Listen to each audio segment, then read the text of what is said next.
Welcome everybody, this is Commander Ramsey with another video.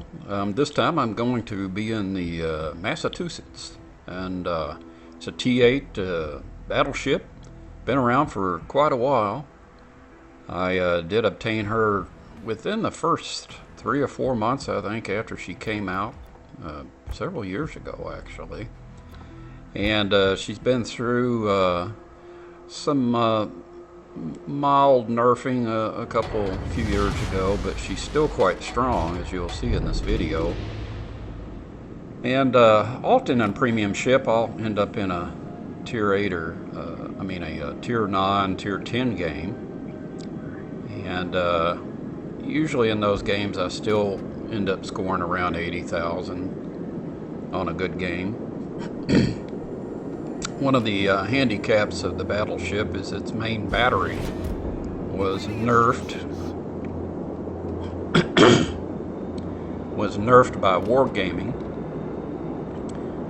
to make it a little bit different than the Alabama, because the Massachusetts had the best secondaries in the game when she came out, and I would still say she's probably for tier 8 she's probably in the top 2 or 3 anyway. Anyway, in this game, you notice what seems to be a new pattern: fewer destroyers and more submarines. And I told somebody the other day, I think what's happening is a lot of the players who played destroyers, some of them have converted over to submarines. And I think probably part of that is they got tired of being spotted by carriers and blown to smithereens early on in the game. Well, with the submarine, you're at least guaranteed some underwater activity, and if you're smart, you can lengthen your playtime into the game. Here I launched my spotter. I'm using HE shells at a distance, which is typically my custom. I think you get a little more damage early in the game because of it, and you get less ricochets. A lot of times the AP shells will ricochet at distance, so I'll start off with HE shells as typical and then convert to AP when I think I've got some decent shots available. Here I'm just trying to get a fire started. Switch over to the North Carolina. He's a little bit closer. Standing back here, now you notice I'm not rushing in to my destruction, particularly with submarines in the game. It's much more risky for battleships to rush in because you don't have great distance on your airstrike depth charge planes. They usually only got maybe 8 or 10 kilometers. Trying to get a fire started here. I did get a fire start on North Carolina because he had used his repair party, and that's always a good key if you want to get some really good damage with HE shells. Try to get one of the enemy players to use their repair party and then immediately go after them again.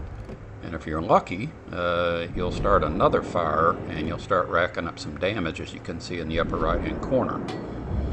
Now, the North Carolina is an American battleship, and they do probably have the best firefighting protection in the game. I believe on mine here, as you'll see at the end of the game, I've got commander and ship builds, and you'll see how I equip mine to maximize the repair party. And one other thing, your repair party can thwart oncoming tracking torpedoes, homing torpedoes, and that's why it's always good to try to hold on to your repair party if you can, anytime there's a submarine in the game, because that may be the only way you get out of that situation alive. Here I'm going after one of the new cruisers, and apparently he has brakes that can bring him to a quick standstill in the water and actually defy the law of physics. We've got several of those ships in the game. It can be quite annoying to go after cruisers at mid to long range, as they tend to use techniques to keep themselves alive by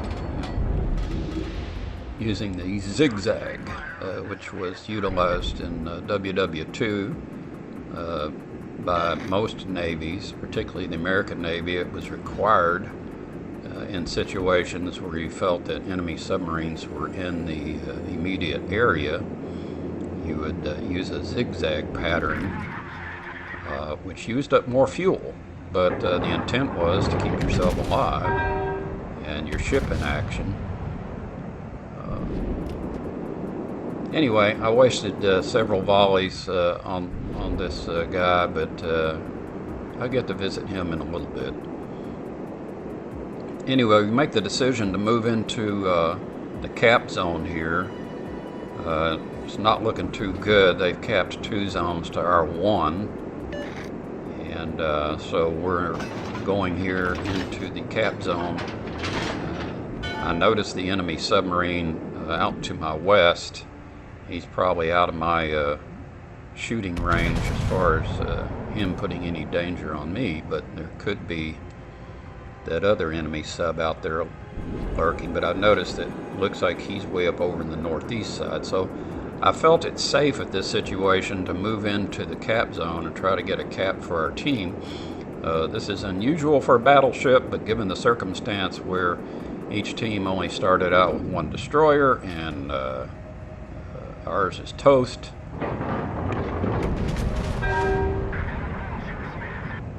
you got to take some unusual actions. Here I try to get some shots on the Colorado. Got a pretty good shot on him there, only 1 penetration. Here's my friend trying to get in within secondary range, but he's a smart player and he's trying his best to stay out of secondary range. But I do catch him not paying attention to me, and I'm able to launch some shells quite tight and get some damage on him. About 10,000 almost. Can't quite get into secondary range. Try to swing around and get my 3rd turret in action. But he's quite good. He's probably got the commander skill, which alerts him that he's been fired upon, so most cruiser players would take that skill to keep themselves alive. At this point I'm wasting volley shots, and it's probably a good idea when you're in a situation like this, you've got an experienced player on the other side, and it's better off use your shots for slower moving ships such as a battleship if you've got that option. I notice I'm coming in here quickly. I'm trying to get behind this island here, get another shot on the Colorado,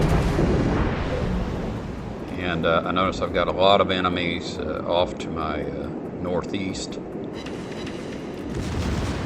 So San Diego got within my secondary range, so I started training my guns on him. I notice I had the Scharnhorst coming in. I know his guns are small. Mine are 16-inch, so I can hurt him more than he can hurt me. His secondaries at max only go out to about 9 kilometers, 9.2 I think it is. With my growing memory problems, I would, advise you look it up.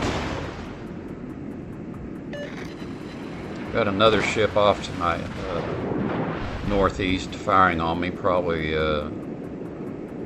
small cruiser over there maybe, or their destroyer.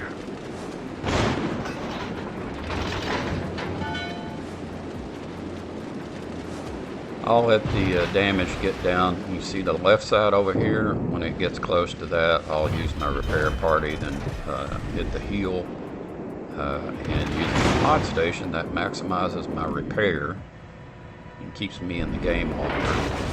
I noticed the Scharnhorst is poked around the corner, so I'm going to fire some of my 16-inch guns on him. Got a submarine over there that's pinging me. Try to scare him off a little bit with the airstrike depth charge. But I don't think my range is far enough. I think he's just outside my airstrike depth charge range. And that's what I was saying early. As the game began, I wish wargaming would extend that distance. I mean, it's kind of comical that an airplane would be only restricted to 10 kilometers from a battleship. They're flying off RCVs going from one end of the map to the other. So something there needs to be done. If you feel like sending in a ticket to wargaming, there would be a good way to convince them otherwise. I put my secondary guns on the Fubuki. Doesn't have much health left. I got a couple hits on him. See, the Lenin is coming into action. That's a tough ship at Tier 8. So be careful. I believe the Fubuki torpedoes either 8 or 10 kilometers. Can't quite remember. Fire a couple AP shells there toward the Lenin, thinking I might catch him broadside. Remember the dispersion on the Massachusetts is not near as good as the Alabama, so keep that in mind. I've still got, I go for a long distance shot here on the Mexico because we can get him out. That helps boost our score. He doesn't have a lot of health, but I've got a good broadside shot on him. I've got my spotter up in the air. My guys are filling their coffee cups on board. We're ready to battle.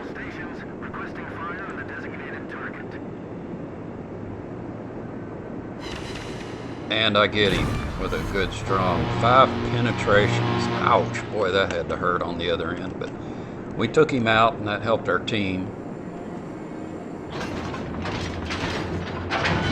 We're starting to get the upper edge now on available ships. They're down to 4, and we've got 6, I think. I missed my mod station panels. They're currently inactive, and I apologize for that, even though it's not my fault. But anyway, hopefully they'll get that corrected soon. Those panels are really helpful in the game to show you a little more detail what's going on. And the way I look at it is mod station is, to the best of my knowledge, it's been the only authorized or approved mod that Wargaming has utilized. That's why they're allowed to use their logo. Anyway, I certainly missed that part of the mod station. It's very helpful. All right, well, let's see. The Lenin is tucking himself, trying to get into.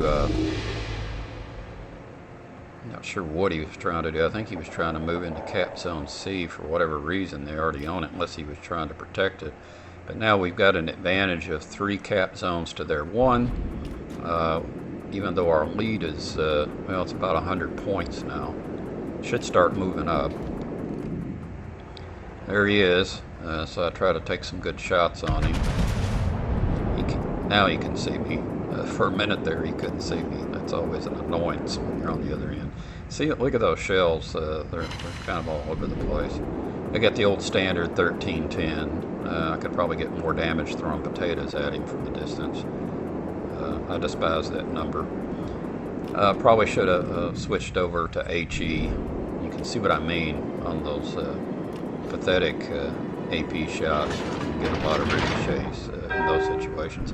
Now, he's a good player. I hand it to him. He keeps his bow pointed straight in at me. I keep mine pointed somewhat in, kind of at a, you know, probably at about a 30-25 degree angle, trying to get my secondaries in action. I notice he's firing off to the right at some of my friendlies over there. I'm starting to rack up some points against the Confederate, hitting 97,000. My secondaries are starting to waylay in on him.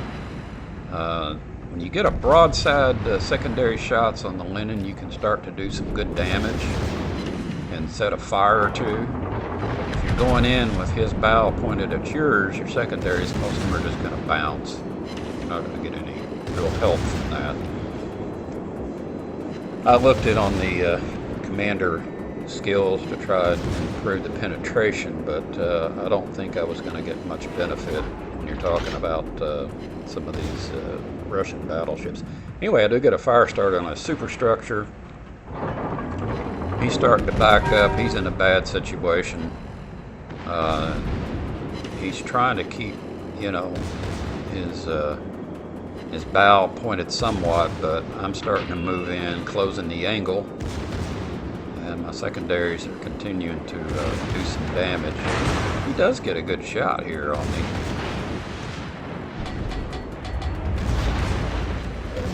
Another fire started.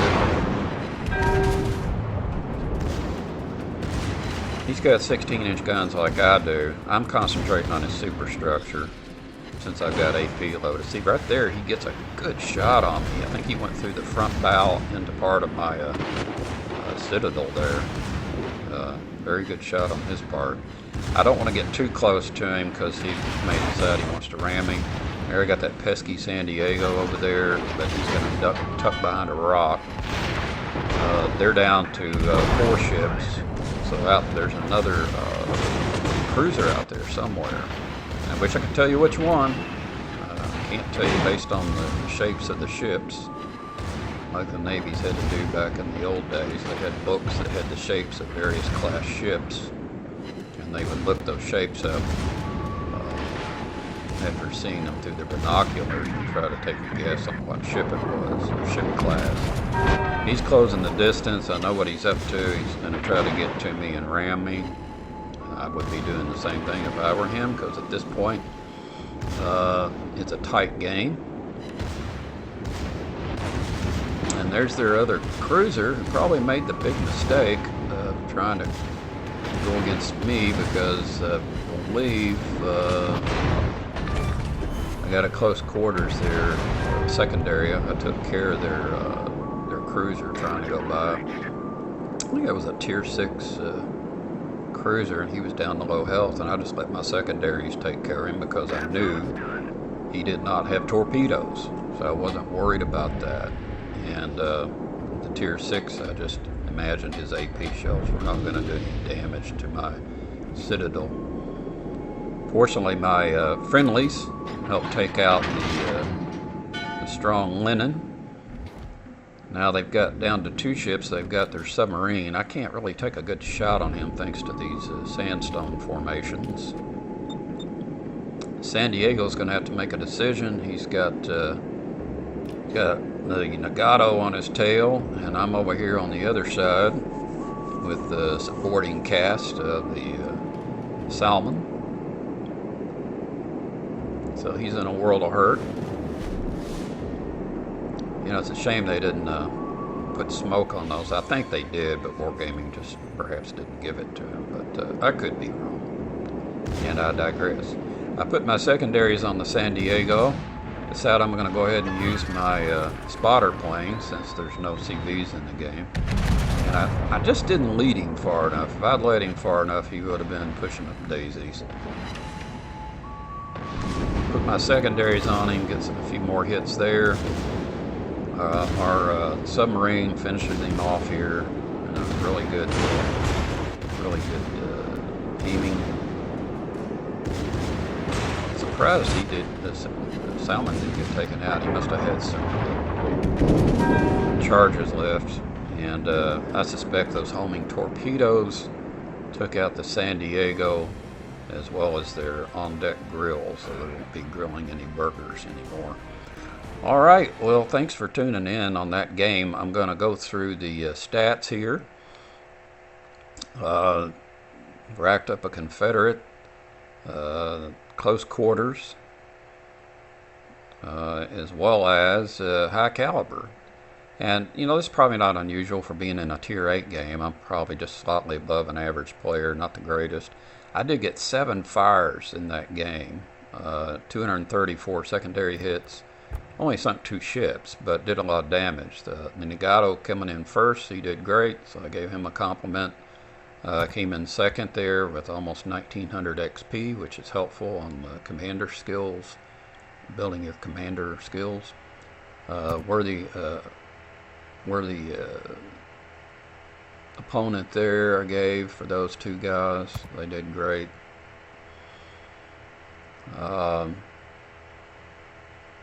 Anyway, we'll move over here and take a look at the details. In Sealing, New Mexico, that last shot there, 5 penetrations at distance. That's unusual for the Massachusetts. You can look at the Dallas there. I only got 800. That was that secondary hit. The Lennon, 60,000. 4 fires. 4 fires on the Lennon. 24,000 damage on fires. That's crazy. The Scharnhorst, a lot of damage on him. The North Carolina, good damage on him at the early part of the game, almost 10,000 in fires. So you can get those fires at a distance and do good damage instead of dealing with a bunch of secondaries. You can see all the ships that I did damage on. It's unusual to get that much action in a game, particularly when most people stay at the back of the game. That was a good game overall. Both teams did well. Here I'll scroll down. You can see 31,000 Commander XP. That is really good. Normally I only get about 20 to 25 in a win like that. And I've got my bonus flags. They used to be called flags. I'm still calling them that.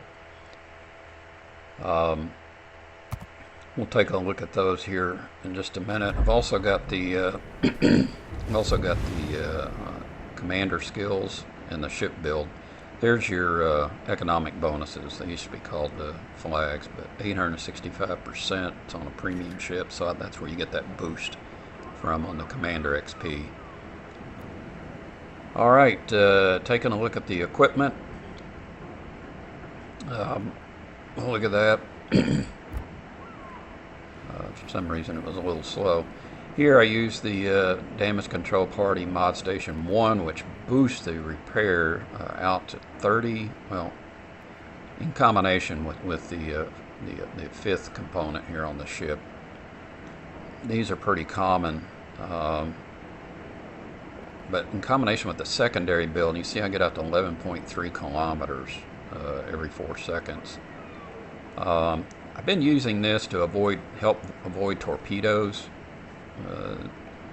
The ship's consumable mod 1, that helps boost the airplane as well as the repair party, and that in combination with the repair mod 1, it does boost that repair party out to over 30 seconds. Pretty standard build on the signal flags for my battleships. They can make the difference in a close game. So I boosted my right before the game. I set my credits to 165. I maxed them out, and I got quite a bit of credits. I'll go back and look at those. Here's the commander build. Grease the gears. In combination with vigilance and quick steering, that can help you avoid torpedoes since you don't come with hydro. Secondary build, pretty common for the Massachusetts, but also use close quarters combat. That is really helpful. Your main battery speeds up when you've got enemies in your secondary range, which that's quite good because anybody less than 11 kilometers, your main battery is going to speed up. Massachusetts, I don't use the bottom skill there on limiting fires. Had mixed opinions on that. There's that 1 million credits using that flag plus the